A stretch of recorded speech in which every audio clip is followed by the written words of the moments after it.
Bismillahirrahmanirrahim.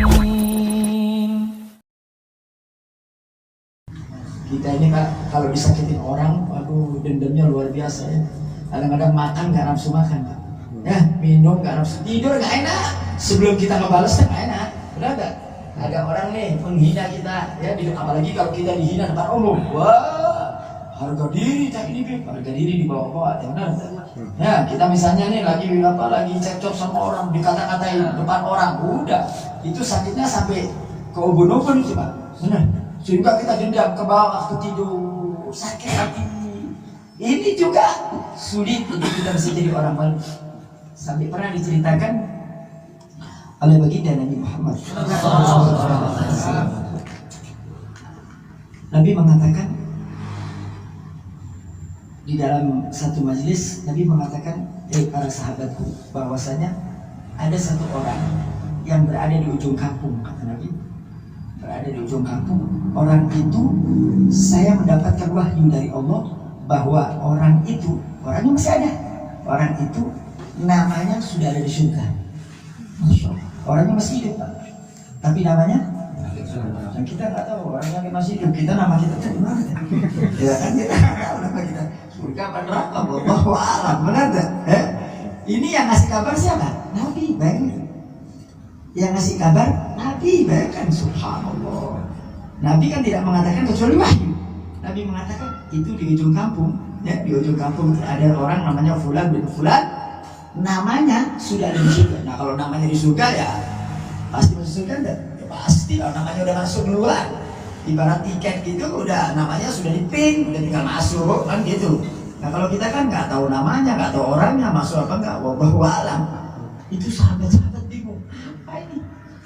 Siapa orang tersebut? Singkat cerita, begitu bubar majelis, Sayyidina Umar kepingin tahu ini orang kayak kerjaannya apa?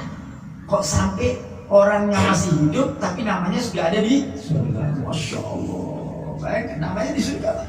Begitu bubar majelis, Sayyidina Umar datang ke rumah orang tersebut. Nemuin orang tersebut. Begitu diketok, dibuka pintunya, dia bilang assalamualaikum. Waalaikumsalam. Kata Sayyidina Umar, Bapak, maaf, saya lagi punya masalah dengan keluarga saya. Kalau Bapak berkenan, saya kepingin nginep 3 hari di tempat Bapak. Sayyidina Umar kepingin nginep 3 hari. Tujuannya bukan mau nginep, tujuannya kepingin tahu apa ibadahnya ini. Ini orang luar biasa.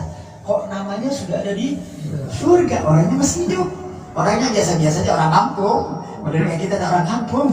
Bayangkan orang kampung, Nabi bilang namanya sudah ada di surga. Kata orang tadi, memang orang baik. Kata orang tadi, maka silakan. Kalau mau nginep 3 hari, silakan. Sayyidina Umar bukan mau nginep sebenarnya, cuma Sayyidina Umar kepingin ngintip nih. Apa yang dikerjain orang ini? Udah hari pertama dilihat oleh Sayyidina Umar, dia ibadahnya biasa-biasa aja. Bahkan Sayyidina Umar lebih baik ibadahnya. Ngajinya deh biasa. Malam bangun Sayyidina Umar, dicari orang tersebut, kepingin tahu ini tahajud deh, dilihat molor. Kalau biasa tidur kayak manusia biasa. Udah 1 hari Sayyidina Umar bertanya, ini orang nggak ada kelebihannya, nggak ada sesuatu yang menonjol. Bayangan Sayyidina Umar ini orang namanya ada di surga, pasti ibadahnya teh sholat sunnahnya 1000 rakaat. Bayangannya tuh begitu, ngaji Quran dari mulai pagi sampai siang, kan begitu bayangannya. Ibadahnya tuh luar biasa, itu bayangannya. Namanya juga calon surga, kan gitu, ya kan? Hari pertama nggak ada sesuatu yang aneh. Hari kedua, ya, cari lagi sama Sayyidina Umar. Apa ini amalannya? Ya, seperti hari pertama sama, nggak ada perubahan kayak gitu juga. Waktunya ke pasar, sholat, habis sholat wajib, sholat 2 rakaat, sunnah, selesai, begitu aja. Hari kedua, hari ketiga, begitu juga sama. Sayyidina Umar, aneh orang ini. Ya, dalam hati Sayyidina Umar, ini aneh orang ini.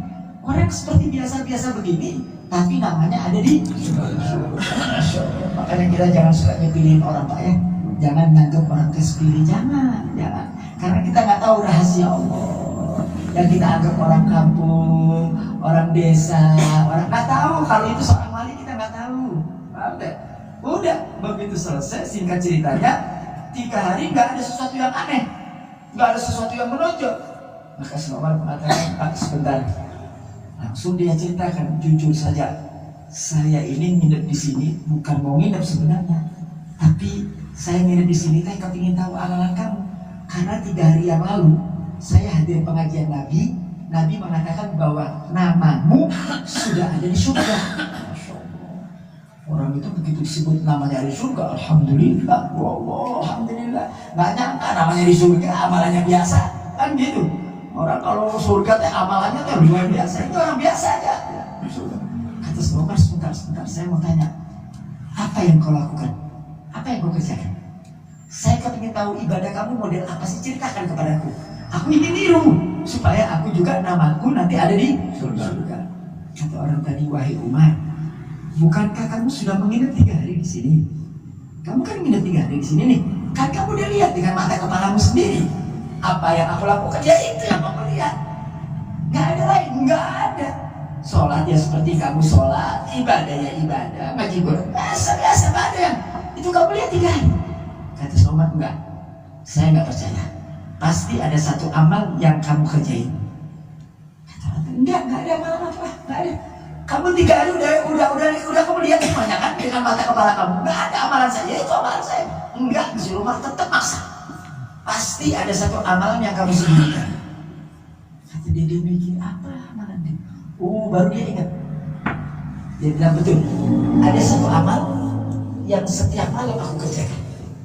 Nah, Kak Somad, ini nih penyebabnya nih. Ini penyebabnya. Minta kipas anginnya nyalain dikit. Nah, ini penyebabnya nih ya. Ini orang bisa masuk surga. Kata Somad, kabarin. Apa itu? Apa kata orang? Ini Pak, satu amal gampang tapi sulit dikerjain. Ini amal gampang tapi sulit dikerjain. Kata si Muhammad, coba tunjukin kepadaku. Amalan apa yang kamu kerjain? Baik, saya akan ceritakan, kata orang tersebut. Kata dia, saya setiap malam kalau mau tidur, begitu saya ambil bantal, saya taruh di kepala saya tidur. Kemudian saya berdoa kepada Allah, ya Allah, kalau hari ini ada orang yang mendolimi saya maafkan dia. Ya Allah, kalau hari ini ada orang yang mencaci saya maafin dia. Kalau hari ini ada orang yang menggunjing saya maafin dia. Kalau ada orang hari ini berbuat dosa sama saya maafin dia. Baru dia tidur. Masya Allah. Jadi tidurnya dia dengan tidak membawa dendam. Kira-kira bisa begitu Pak? Gampang kan? Tergantinya kan gampang gitu ya. Gampang kan?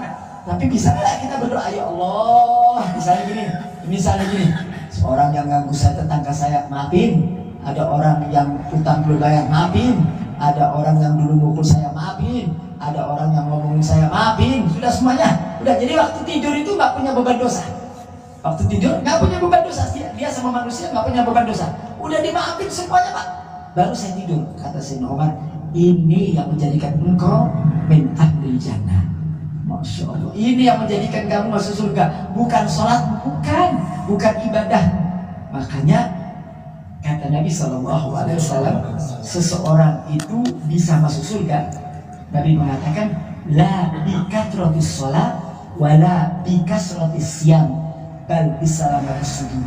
Orang itu bisa masuk surga bukan karena sholatnya. Kalau sholatnya kewajiban, wajiban. Jadi kalau ada orang kita ini kalau ada orang sholat, orang tuh sholatnya masya Allah, bukan masya Allah, itu kewajiban. Saya mau tanya, orang makan kewajiban enggak? Nah, kita butuh makan apa makan butuh kita?